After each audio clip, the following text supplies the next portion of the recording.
नमस्कार साथियों, मैं हूं अनूप थपलियाल। साथियों, स्पीकर रितु खंडूड़ी ने सदन में विधायक लखपत बुटोला को तो गरिमा का पाठ पढ़ा दिया, नसीहतें भी दे दी और अपना गुस्सा भी दिखा दिया। लेकिन काश ऐसा ही गुस्सा वो संसदीय कार्य मंत्री माननीय श्री प्रेमचंद अग्रवाल पर भी दिखा देती। जब प्रेमचंद अग्रवाल सदन में अनाप शनाप बोल रहे थे तब उन्हें ही वह कुछ कह देती। आगे बढ़ने से पहले साथियों आपसे आग्रह करूंगा कि इस रिपोर्ट को लाइक और शेयर जरूर कीजिए, साथ ही हमारे चैनल को सब्सक्राइब भी जरूर कर लें। साथियों, बाद में भले ही प्रेमचंद अग्रवाल के शब्द सदन की कार्यवाही से हटा दिए गए हों, लेकिन उसके बाद लखपत बुटोला ने जो कहा उस पर स्पीकर रितु खंडूड़ी की नाराजगी पर भी अब सवाल उठाए जा रहे हैं। आरोप लगा दे रहे, पहाड़ के लिए कह रहे, पहाड़ के लिए राज्य बना है, ऐसे कैसे चलेगा? सादे सपने दिए और पहाड़ का अवहेलना की जा रही, पहाड़ को गाली दी जाएगी, सदन के अंदर हम कैसे सुन सकते हैं? हमें लोग बाहर आने नहीं दे रहे, लोग हमको पहाड़ से गालियां दे रहे हैं। या आप सदन में जाके सुनना चाहते हैं और यहाँ सत्ता पक्ष के लोग भी बैठे, आप अपने क्षेत्र में जाके दिखाइए। जिस तरह से पहाड़ के लोगों को गाली देने का काम किया जा रहा है, क्या बर्दाश्त किया जा सकता है? कैसे करके हमने ये राज्य लिया है? क्या उसमें हमारी सादत नहीं है?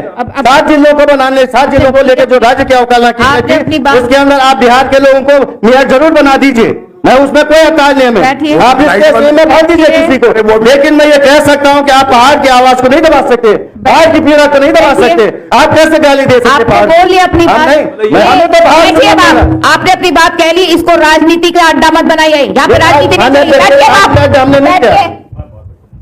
यकीनन सदन के अंदर गरिमा बनाए रखने का दायित्व तो सभी का है, लेकिन सबसे बड़ी जिम्मेदारी स्पीकर की भी होती है।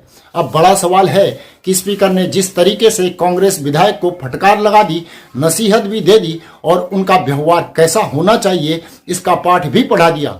अब तमाम तरीके के पेंच इस बात को लेकर भी हैं कि स्पीकर ने विधानसभा के अंदर चेयर पर बैठकर जो कुछ कहा वह कितना सही है और कितना गलत है। देखिए, कल भी मैंने इस बात को बहुत स्पेसिफिकली कहा था कि जब हम इस सदन में बैठते हैं तो हम उत्तराखंड के सदन में बैठते हैं, हम पहाड़ के प्लेन्स के सदन में नहीं बैठे हुए हैं, हम सदन में बैठे हैं, उत्तराखंड के सदन में बैठे हुए हैं।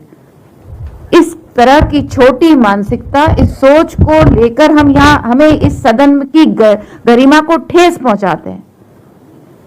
ये कह देना कि मैं पहाड़ी हूं या ये कह देना कि मैं प्लेन्स का हूं, आप उत्तराखंड की गरिमा को ठेस पहुंचा रहे हैं। ये गलत परंपराएं, ये गलत चीज हम लेकर आगे ना बढ़ें। साथ ही स्पीकर रितु खंडूड़ी कह रही हैं कि प्रधानमंत्री की योजना है, सब तक पहुंचनी ही चाहिए। ये सोच से ऊपर उठें और बात करें उस आखिरी व्यक्ति तक पहुंचने की, जो चाहे प्लेन में हो चाहे वो पहाड़ में हो, उस तक हम किस तरह से आदरणीय प्रधानमंत्री जी की सारी योजनाएं पहुंचाएं। बात ये होनी चाहिए। हम बात ये कर रहे हैं मैं पहाड़ का हूं, मैं प्लेन्स का हूं, मैं फलाना हूं, ये क्या चीज चल रही है? ये क्या चीज चल रही है? सारा सवाल यही तो है कि आखिर चीज चल क्या रही है।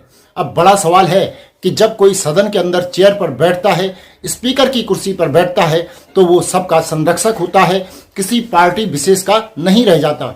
लेकिन उत्तराखंड में जो कुछ हो रहा है या जो कुछ चल रहा है, दूसरों को गरिमा का पाठ पढ़ाने वाले लोग जिस तरीके से गरिमा को तार तार कर रहे हैं, इस पर भी तमाम सवाल उठ रहे हैं जिनका जवाब मिलना अभी बाकी है। साथियों, इस रिपोर्ट को लेकर आपकी क्या राय है, कमेंट करके जरूर बताएं। साथ ही चैनल को सब्सक्राइब करें और नीचे दिए गए नंबर या फिर QR कोड के माध्यम से हमारा सहयोग भी जरूर करें। अभी के लिए इतना ही। अगली रिपोर्ट में आपसे जल्दी ही मुलाकात होगी। तब तक के लिए नमस्कार।